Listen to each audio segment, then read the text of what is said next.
तो यहाँ पर जो सनत कुमार हैं वो नारद को बता रहे हैं कि तेरे को यदि सत्य की खोज है तो तू पहले स्वयं अवेयर हो जा, सजग हो जा, क्योंकि तू जो कुछ भी, चाहे वो स्थूल या सूक्ष्म या संसार या संबंध व्यवहार, जो कुछ भी तू पूरे दिन प्रयोग कर रहा है, मेरे अलावा कुछ है ही नहीं, पर बस तू उनके प्रति सजग नहीं है, उसको जान नहीं पा रहा है। तो फिर इन्होंने पूछा कि अच्छा ये जो भूमा एवं सुखम जो आपने बोला, तो ये भूमा रहता कहाँ है, कहाँ ढूंढें इस भूमा को, इसकी शरण में कहाँ जाएं? तो फिर इन्होंने बताया, तो उसमें इन्होंने बताया कि ये जो महिमा है ये बाहर नहीं है बल्कि वो अंदर ही है।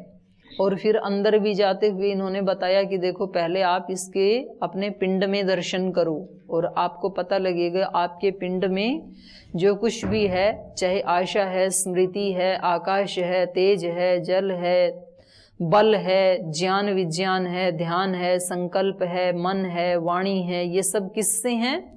आत्मा से हैं, आत्मा में प्रतिष्ठित हैं। तो इन सब में दर्शन कर उस आत्मा का, इन सब को तो देखता नहीं है और वैसे आंख बंद करके ध्यान लगा के तू कहता है कि मुझे आत्म साक्षात्कार हो जाए। तो ये जो तेरी सारी एक्टिविटी है ये सब किसके कारण है? आत्मा के कारण ही हैं। तो इन सब में भी तू आत्मा का दर्शन कर। तो इन सब में आत्मा का दर्शन कैसे करें?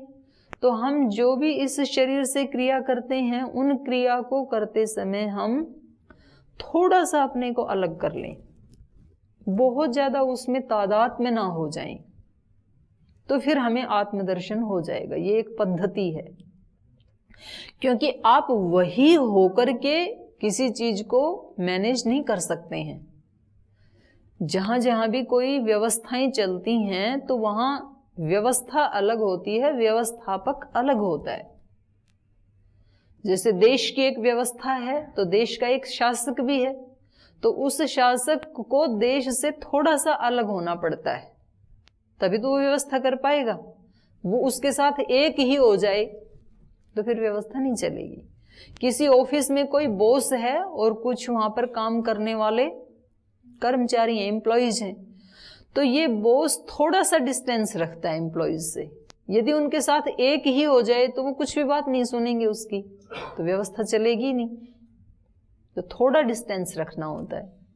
ऐसे ही आप गुरुकुल में रहते हैं, गुरुकुल में एक आचार्य होता है, तो आचार्य और ब्रह्मचारी सारे एक ही हो जाएं तो फिर उसकी बात कौन सुनेगा? तो उसको थोड़ा तो डिस्टेंस रखना पड़ेगा। ज्यादा रखेगा तो भी नहीं चलेगा और बिल्कुल ही घुल मिल जाएगा तो भी नहीं चलेगा। तो यहाँ शरीर में भी एक व्यवस्था चल रही है, मेरे प्राण की, मेरे ज्ञान की, मेरे विज्ञान की, मेरे बल की, आहार की, जो भी मेरी व्यवस्थाएं चल रही हैं, तो इनका व्यवस्थापक मैं हूं। और मैं इन व्यवस्थाओं के साथ यदि बिल्कुल एक हो गया, मैं सुखी, मैं दुखी, मैं ज्ञानी, मैं अज्ञानी, तो फिर व्यवस्था नहीं चलेगी, नहीं चल रही। और इन व्यवस्थाओं से यदि मैंने थोड़ा सा अपने को अलग करके रखा, मिलके भी रहना है, अलग भी रखना है, कि मैं व्यवस्था करने वाला चेतन स्वरूप आत्मा हूं और ये मेरा शरीर है जो मेरे अंडर में काम करता है, ये मेरा मन है, ये भी मेरे अंडर में काम करता है, ये मेरी बुद्धि है, ये भी जैसा मैं कहती हूँ वैसा सुनती है, ये मेरी आंखें हैं, इनसे मैं जैसा देखना चाहूं वही देखती हैं, ये मेरे कान हैं, ये मेरे हाथ हैं, ये सब मेरे टूल्स हैं और मैं जैसे चाहूं इनका प्रयोग करूं तो फिर व्यवस्था अच्छे से चलेगी। तो हम जो भी सुबह से शाम तक कर्म करें उसमें सजगता पूर्वक, सजगता मतलब आप चाहे आधी सेकंड का ही पोज ले लें, 1 सेकंड का पोज ले लें। आप जब भी आप ब्रश कर रहे हैं तो आप 1 सेकंड रुक के ये देख लें कि ये एक ब्रश करने वाला है और एक देखने वाला है। करने वाला तो हाथ है, एक इंद्रिय है आपकी, और जहां किया जा रहा है वो भी एक शरीर का अंग है और आप उसके मालिक हैं। भले ही ये थोड़ी देर के लिए रुके आप, पर आप खो ना जाएं, उसके साथ एक ही ना हो जाएं। तो ये हमें ऋषि सिखा रहे हैं। यहाँ पर सनत कुमार ये क्या सिखा रहे हैं हमें? मंत्र आत्मतः कर्माणि आत्मतः आत्मतः एव इदम सर्वम इति। 26वां खंड पढ़ रही हूँ, उसका पहला मंत्र पढ़ रही हूँ। तो ये सब क्या है? आत्मा से ही ये सब कुछ चल रहा है। तो ये एक दृष्टि दे रहे हैं हमें कि उस भूमा में हम प्रवेश कैसे करें। अपने शरीर से शुरू करें अवेयर होने का, एक प्रैक्टिस शुरू करें कि आप इन सब प्रक्रियाओं में आत्मा को ही जानो कि मेरे से ही हो रही हैं ये सारी। और फिर आगे बता रहे हैं, आगे देखो फिर दूसरा श्लोक, तद एष श्लोको न पश्यो मृत्युम पश्यति न रोगो नोत दुःखताम सर्वम है पश्यति सर्वम आपनोति सर्वश इति स एकधा भवति त्रिधा भवति पंचधा भवति सप्तधा नवधा नैव पुनश्च एकादश स्मृतः शतं च दश च एकश्च सहस्राणि च विंशति आहार शुद्धौ सत्वशुद्धौ ध्रुवा स्मृतिः स्मृति लब्धे सर्वग्रंथीनां विप्रमोक्षः तस्मै मृदित कषायायः तमसः पारं दर्शयति। भगवान सनत कुमारः तं स्कंद इति आचक्षते, तं स्कंद इति आचक्षते। तो कह रहे हैं तद एष श्लोको, इस ये जो सारा ज्ञान विज्ञान दिया ऋषि ने, सनत कुमार ने, इसके पीछे ये एक श्लोक है। और ये जो पौराणिक लोग हैं ना, ये जैसे हम तो मानते हैं यहाँ पे 4 ऋषि अपने वेद के जो आदि में थे, और ऐसे ही ये भी मानते हैं कि इनके यहाँ 4 ऋषि हैं और वो हमेशा क्या रहते हैं? कुमार ही रहते हैं। सनत कुमार मतलब 5 वर्ष के बालक जैसे ही रहते हैं, वो कभी भी नष्ट नहीं होते हैं। तो सनक, सनंदन, सनातन और सनत कुमार, उसमें भी एक नाम सनत कुमार आता है। तो नहीं मालूम ये कौन सनत कुमार हैं, वो ही हैं या अलग हैं, ये नहीं जान सकते हैं, लेकिन एक नाम आया इसलिए मैंने बता दिया। तो कह रहे हैं तद एष श्लोकः, ये जो सनत कुमार ऋषि ने नारद को उपदेश दिया उसके ऊपर ये एक श्लोक है। क्या श्लोक है? न पश्यो मृत्युम पश्यति। पश्यः, पश्य मतलब देखने वाला, दृष्टा। इस तरह से जो अपने शरीर की प्रत्येक एक्टिविटी में, प्रत्येक क्रिया प्रतिक्रिया में अपनी आत्मा को देखने वाला है कि ये मेरे कारण से चल रहा है। अपने शरीर को सुंदर से सजाना, सुंदर से सजाना मतलब यहाँ कोई कॉस्मेटिक से सजाने की बात नहीं हो रही है। जैसे ईश्वर ने ब्रह्मांड को सजाया, एक सुंदर व्यवस्था बनाई, ऐसे ही अपने शरीर में एक सुंदर व्यवस्था बनाना, शरीर की, मन की, इंद्रियों की, वो सब ठीक एक नियम में काम करें, ये मेरा काम है। और कहीं व्यवस्था बिगड़ रही है, शरीर ठीक नहीं चल रहा है, मन ठीक नहीं चल रहा है, इंद्रियां ठीक नहीं चल रही हैं, तो जिम्मेदारी किसकी है? व्यवस्थापक की। यदि देश की व्यवस्था ठीक नहीं चल रही है तो जिम्मेदारी किसकी है? शासक की, जो देश का व्यवस्थापक है। तो मेरे शरीर में कहीं भी कोई गड़बड़ चल रही है तो ये जिम्मेदारी किसकी है? मेरी है। तो मुझे उसको ठीक करना है। तो ये जो दृष्टा भाव में रहने वाला है, जो अपनी हर व्यवस्था की जिम्मेदारी लेने वाला है, वह न मृत्युम पश्यति, वो मृत्यु को नहीं देखता है। मृत्यु मतलब दुख। तो वो न पश्य मृत्युम पश्यति, ये जो दृष्टा है, ये जो देखने वाला है, ये जो सजग आत्मा है, ये कभी मृत्यु को नहीं देखता है, दुख को नहीं प्राप्त होता है। न रोगम, ये रोग को प्राप्त नहीं होता है। तो रोग शारीरिक भी, मानसिक भी, बौद्धिक भी, सब प्रकार के रोग शामिल हैं। तो ये जितने भी कहीं छोटे हैं या बड़े हैं, कम हैं या ज्यादा हैं, लेकिन जहां कहीं भी रोग हैं तो हमारी खुद की जिम्मेदारी है, हम उसके प्रति सजग नहीं हैं। लेकिन जो दृष्टा है, सजग है, उसको रोग नहीं सताते हैं। न रोगम न उत दुखता, न उत दुखता। और उसको कभी दुख नहीं होता है, जो दृष्टा भाव में रहता है। सर्वम है पश्य पश्यति, ये जो दृष्टा भाव में रहने वाला है ये सब कुछ ठीक ठीक देख पाता है, और जो दृष्टा नहीं है तो एक ही हो जाता है वो खेल के साथ।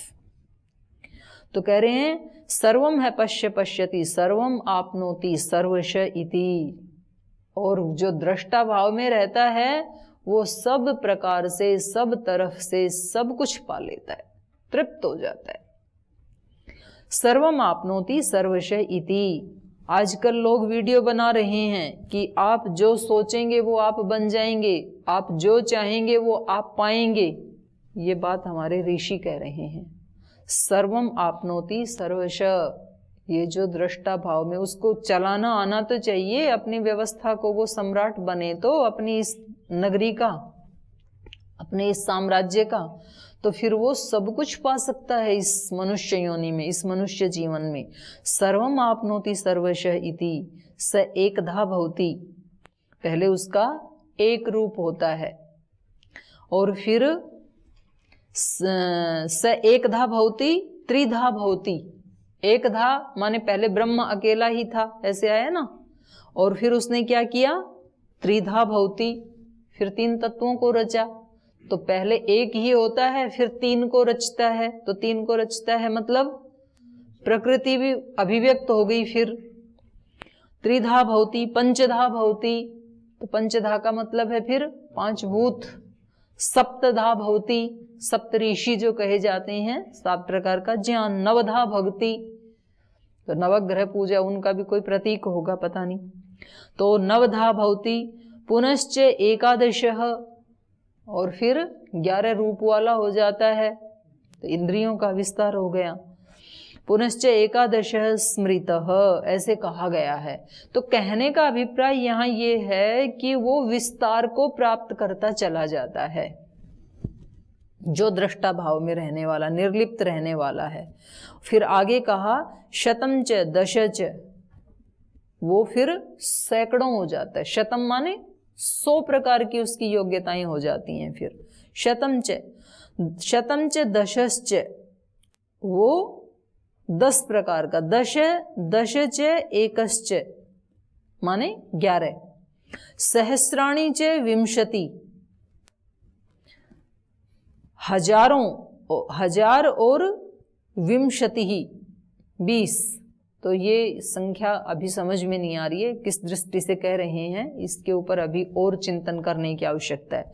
लेकिन वो हजारों गुणा हो जाता है, माने उसकी शक्तियां, यहाँ सहस्र शब्द है वो अनंतता का वाचक है, कि बहुत सारी उसकी शक्तियां आगे बढ़ जाती हैं। दश च एकश्च सहस्राणि च विंशति, आहार शुद्धौ सत्व शुद्धि। लेकिन ये होने के लिए शुरुआत कहाँ से करें? आहार से, क्योंकि आहार से ही तो हमारा जीवन चल रहा है। तो ये आपने पढ़ा ना पहले, 16 कलाओं वाला पुरुष, तो उसमें 16 में से 15 कलाएं तो आहार की ही मानी है और 1 प्राण की मानी है।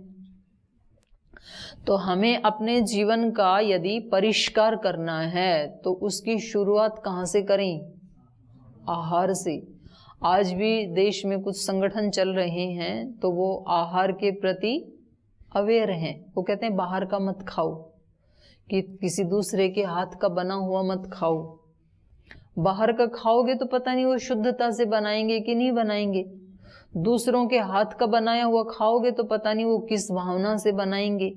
तो इसमें जितना पॉसिबल हो, अब ये अपने घर में तो पॉसिबल हो सकता है, वहाँ तो अपने घर में तो अपने हाथ से ही बनाते हैं, लेकिन ये अब गुरुकुल में तो पॉसिबल नहीं है, बहुत सारे हैं ना। तो इतना तो कर सकते हैं कि कुछ ब्रह्मचारी ही बनाएं, पर बाकी जिन्होंने नहीं बनाया वो तो उन्हीं के हाथ का बनाया हुआ खाएंगे ना।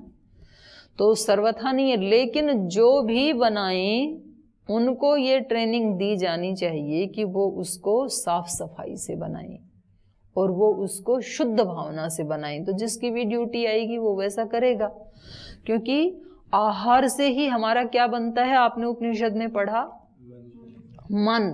आहार का ही जो सूक्ष्म तत्व है वो क्या है? मन। तो वैसे भी बोलते हैं जैसा खाए अन्न वैसा बन जाए मन। और पानी का ही सूक्ष्म अंश क्या बन जाता है? वहां तेज बताया उपनिषद में, पर जो लोक में बोला जाता है तो जैसा पिए पानी वैसे ही बोले वाणी। वैसे पानी आहार में ही आएगा उपनिषद की दृष्टि से, जो भी खाया जाता है ना वो आहार में आता है। तेज का सूक्ष्म अंश बताया है वहां पर, अग्नि का। तो ये इन्होंने कहा आहार शुद्धौ, और आहार केवल जिह्वा से लिया जाता है वो ही आहार है ऐसा नहीं है। सभी इंद्रियों से जो हम ले रहे हैं वो आहार है। आंख से हम जो देख रहे हैं वो आंखों का आहार है। कान से जो सुन रहे हैं वो कान का आहार है। त्वचा से जो स्पर्श कर रहे हैं वो त्वक का आहार है। हम पांचों इंद्रियों से जो अपने अंदर डाल रहे हैं, इसलिए तो ऋषियों को प्रार्थना करनी पड़ी। भद्रं कर्णेभिः शृणुयाम देवा भद्रं पश्येम अक्षिभिः यजत्रा। हम यज्ञ करने वाले आंखों से भद्र देखें, कानों से भद्र सुने, वाणी से भद्र बोलें, क्योंकि ये सारा का सारा हम जो अंदर लेके जा रहे हैं ये क्या है? हमारा रॉ मटेरियल है।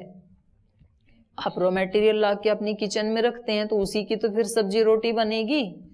तो सब्जी बाहर से ही यदि गली सड़ी ले आए स्टोर में तो सब्जी भी कैसी बनेगी? फिर दूषित ही बनेगी। वहां से फ्रेश लाएंगे तभी तो फ्रेश सब्जी खाएंगे। तो हम इन इंद्रियों के माध्यम से जितना फ्रेश अपने अंदर स्टोर करेंगे उतना फ्रेश ही तो जीवन में फिर हमारे कार्य व्यवहार होंगे। तो इसलिए सब इंद्रियों से हम जो कुछ भी पूरे दिन भर देखते हैं, हम संध्या के समय में जो प्रार्थना करते हैं ना, ओम वाक वाक, ओम प्राण प्राण, ओम चक्षुष चक्षु, ओम श्रोत्रम श्रोत्रम, क्या है वो? यही प्रार्थना की जा रही है कि इन सब इंद्रियों के माध्यम से मैं पवित्र ही अपने अंदर देखूं, सुनूं, सूंघूं, वायु भी शुद्ध हो। तो इसलिए ये सब आहार में ही आता है। तो जितनी जितनी आहार की शुद्धि होगी, इसलिए हमारे ऋषि वो ऐसे स्थान में रहते थे, प्राकृतिक स्थान में, वायु भी शुद्ध हो, आहार भी शुद्ध हो, खुद ऑर्गेनिक अपना वहीं आश्रम में उगा के खाते थे, खुद ही बनाते थे। तो ये बहुत बड़ा पार्ट है हमारा आहार, हमारे जीवन का। और न केवल खाने का बल्कि पांचों इंद्रियों से जो आहार लिया जाता है, बहुत बड़ा रोल है इसका आहार का। तो सभी इंद्रियों से हम क्या अंदर ले जाते हैं इसके प्रति अत्यंत सजग होने की आवश्यकता है। उसके साथ भाव भी जुड़ेगा, उसके साथ पदार्थ भी जुड़ेगा, उसके साथ विचार भी जुड़ेगा। इसलिए तो खाने के समय बोलने की मनाही की जाती है। खाना हमारे यहाँ कैसे खाया जाता है? एक यज्ञ की तरह से, एक धार्मिक अनुष्ठान की तरह। तो यहाँ उपनिषद में आपने पढ़ा, पहले ग्रास के समय मन में भाव क्या है? प्राणाय स्वाहा, अपानाय स्वाहा, व्यानाय स्वाहा। यज्ञ की तरह से खाना खाएं हम। इसलिए यहाँ भी ऋषि ने, इतने बड़े ऋषि ने सबसे पहले क्या कहा? आहार शुद्धौ। नारद, आहार की शुद्धि पर ध्यान दो। कौन सा आहार ले रहे हो? आहार यदि शुद्ध होगा तो फिर सत्व शुद्धि ही, आपकी बुद्धि की शुद्धि होगी, सत्व की शुद्धि होगी। सत्व मतलब यहाँ पर बुद्धि। तो बुद्धि के ऊपर तो पूरा जीवन टिका हुआ है हमारा। जो भी हम निर्णय लेते हैं वो बुद्धि से ही लेते हैं। और निर्णय एक ऐसी चीज है, यदि आपने अच्छा निर्णय ले लिया तो मनुष्य जन्म धन्य धन्य हो जाएगा। और एक निर्णय गलत ले लिया यदि, तो सारा का सारा जीवन खाक में मिल जाएगा। अगर एक निर्णय ले लिया शराब पीने का, एक निर्णय ले लिया बीड़ी सिगरेट गुटखा खाने का, तो कुछ लोगों ने शिव के नाम पे ही नशे करने शुरू कर दिए। शिव तो भांग पीते थे, शिव भांग नहीं पीते थे। भांग पीने वाला व्यक्ति कभी लोक का कल्याण कर सकता है? तो जो नशा है ये, तो नशे को छोड़ने का भी आज त्योहार है, हमें संकल्प लेना चाहिए। महर्षि दयानंद की बोध रात्रि इससे जुड़ी हुई है। तो वो सब तो इसलिए इन्होंने कहा सत्व शुद्धि ही, बुद्धि की शुद्धि। आहार शुद्ध होगा तो विचार शुद्ध होगा, निर्णय हम ठीक ठीक ले पाएंगे। एक ही कदम रखा था गलत राह में, मंजिल तमाम उम्र हमें ढूंढती रही, मंजिल मिली ही नहीं। एक कदम रखा था बस, केवल एक रख दिया तो बाकी भी तो यात्रा वहीं जाएगी ना जीवन की। तो आहार शुद्धौ सत्व शुद्धि ही, सत्व शुद्धौ ध्रुवा स्मृति। यदि बुद्धि की शुद्धि हो गई तो फिर स्मृति भी क्या हो जाएगी? ध्रुवा। स्मृति ध्रुवा मतलब अपने स्वरूप में रहूंगा मैं, वो स्थिर हो जाएगा। अभी तो मैं अपने स्वरूप को भूल जाता हूं। जब किसी ने बोला कि तू तो चेतन स्वरूप आत्मा है, तब तो याद आ गया, बाद में भूल गया। तो ये स्मृति ध्रुव कैसे हो? अर्जुन ने गीता के 16वें अध्याय में जाके बोला, इतनी साधना करके, नष्टो मोह स्मृतिर्लब्धा, मुझे स्मृति की प्राप्ति हो गई है। ये स्मृति क्या है? आत्मबोध की प्राप्ति। मोह नष्ट हो गया, अब मेरी स्मृति मुझे उपलब्ध हो गई है। इसलिए कहा करिष्ये वचनम तव, अब जो आप कहोगे वो करूंगा, कोई दिक्कत नहीं है। नष्टो मोह स्मृतिर्लब्धा त्वत्प्रसादान मयाच्युत स्थितोस्मि, अब मैं स्थिर हो गया हूं। और यहां भी कहा जा रहा है ध्रुवा स्मृति, तो वहां भी यही कहा, नष्टो मोह स्मृतिर्लब्धा त्वत्प्रसादान मयाच्युतः स्थितोस्मि गत संदेह, अब कोई संदेह नहीं है। करिष्ये वचनम तव, तव वचनम करिष्ये मतलब ब्रह्मण वचनम करिष्ये, उस ब्रह्म के वचन को करूंगा। अब जो ब्रह्म का आदेश है मेरे लिए, जो वेद का आदेश है, जो गुरु का आदेश है, वो अब मैं करूंगा। और वो कोई मजबूरी में करूंगा ऐसा नहीं है, प्रसन्नता पूर्वक करूंगा, क्योंकि अब मुझे गत संदेह है, कोई संदेह नहीं है कि मेरा कल्याण इसी में ही है। अब मुझे कुछ खींचातानी नहीं करनी पड़ती अंदर कि जी गुरु जी तो कह रहे हैं कि दर्शन पढ़ लो और मेरी तो इच्छा है कि मैं संगीत सीखूं, तो अंदर खींचातानी है ना। तो गुरु जी की तो इच्छा है कि मैं व्याकरण पढ़ लूं और मेरी इच्छा है कि मैं नीलकंठ चला जाऊं, तो है ना खींचातानी। तो ये तो रहेगी जब तक अपने स्वरूप को नहीं प्राप्त करेंगे।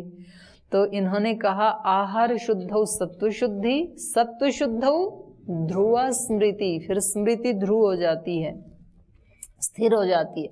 स्मृति लंबे, और जब किसी को ये स्मृति प्राप्त हो गई, स्मृति मतलब आत्म स्वरूप की प्राप्ति हो गई, जब मैंने अपने आप को जान लिया, तो फिर क्या होगा? सर्व ग्रंथि नाम विप्रमोक्षः, फिर चित्त में ये जो भी खींचातान है, ग्रंथियां बनी हुई हैं, ग्रंथि मतलब गांठ, जैसे शरीर में गांठ गांठ हो जाती हैं, तो फिर प्राणायाम कर करके उनको पिघलाया जाता है, क्योंकि उसका कोई एलोपैथी में भी इलाज नहीं है। कितनी गांठ को बाहर निकालें?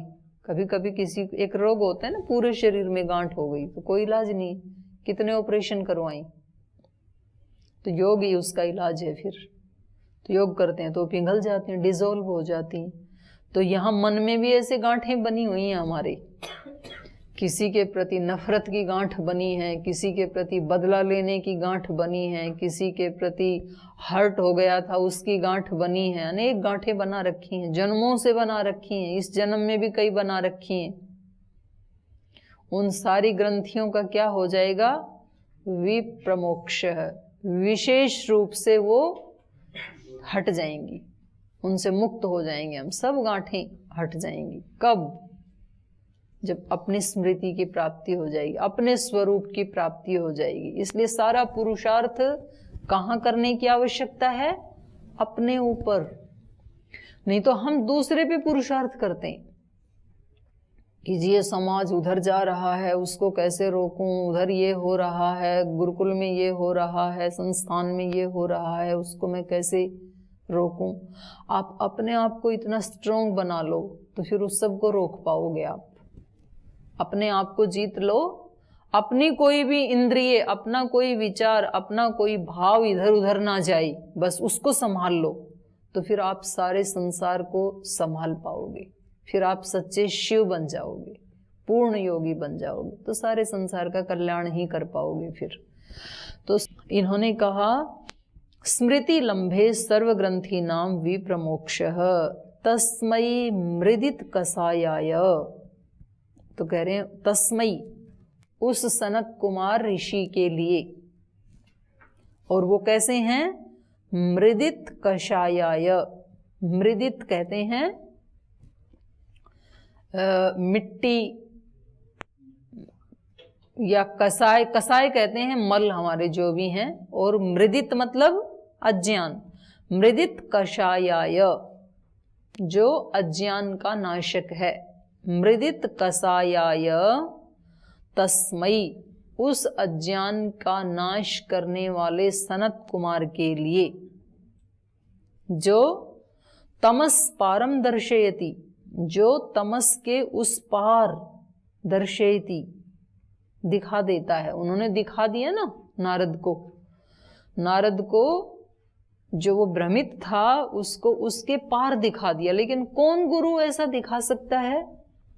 जो मृदित कसाय है, जिन्होंने स्वयं पहले अपने दोषों का नाश कर लिया है। तो वहां तो कृष्ण ने अर्जुन को दिखाया और यहां तो सनत कुमार ने नारद को दिखा दिया।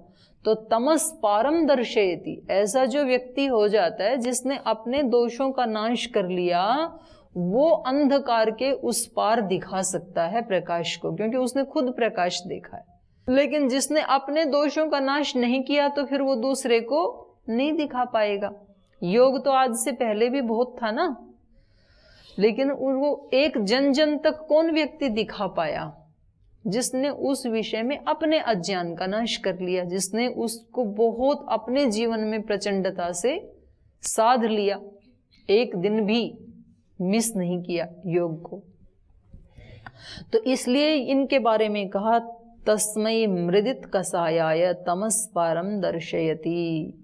उस भगवान सनत कुमार है, वो जो भगवान सनत कुमार हैं, जो मृदित कषाय हैं, वो जिन्होंने इनका मानसिक मल का दर्शन करके नारद को दर्शयति दिखा दिया, तम उस भगवान सनत कुमार के लिए स्कंद इति आचक्षते, स्कंद इति आचक्षते। स्कंद भी कहते हैं अज्ञान का नाश करने वाला, और ऊपर वाला जो मृदित कषाय है वो मानसिक अज्ञान का नाश करने वाला।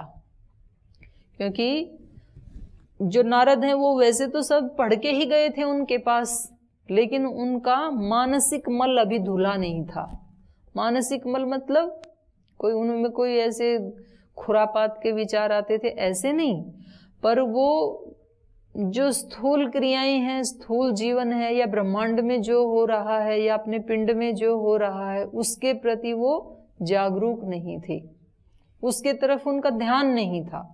उन्होंने ये सोचा था कि इस ब्रह्मांड से और इस पिंड से अतिरिक्त कोई एक ईश्वर है जिसको मुझे जानना है, इससे अतिरिक्त कोई सत्य है। और हम सब ने भी ऐसी इमेज बना रखी है कि इस शरीर और इस जगत से अतिरिक्त कोई सत्य का स्वरूप है जिसे हमें जानना है। इसलिए हम कहते हैं छोड़ो सारे जगत को, छोड़ो शरीर को। तो यहाँ ऋषि ने इससे हमें एक दृष्टि दी है, मन के भी मलों का नाश किया है इन्होंने, और हमारे अज्ञान का भी नाश किया है। तो इसलिए इस सनत कुमार ऋषि के लिए क्या कहा जाता है? स्कंद इति आचक्षते। इस ऋषि को स्कंद कहा जाता है। स्कंद माने अज्ञान का नाश करने वाला। तो ये हमें भूमा के बारे में इन्होंने बताया। अब अगले खंड में ये कहेंगे कि उसकी प्राप्ति कहाँ करें। ये तो समझ में आ गया कि भूमा ही माने आत्मा जो है वो ही सब रोगों की एक दवा है, तो उसको ढूंढें कहाँ। तो ये बताएंगे कि उसकी उपलब्धि कहाँ होगी। एक दिन पहले भी बताया था कहाँ होगी, हृदय आकाश में। तो अगला ये प्रसंग हृदय आकाश में ढूंढने का चलेगा भूमा को। आज कक्षा को यहीं विराम देते हैं।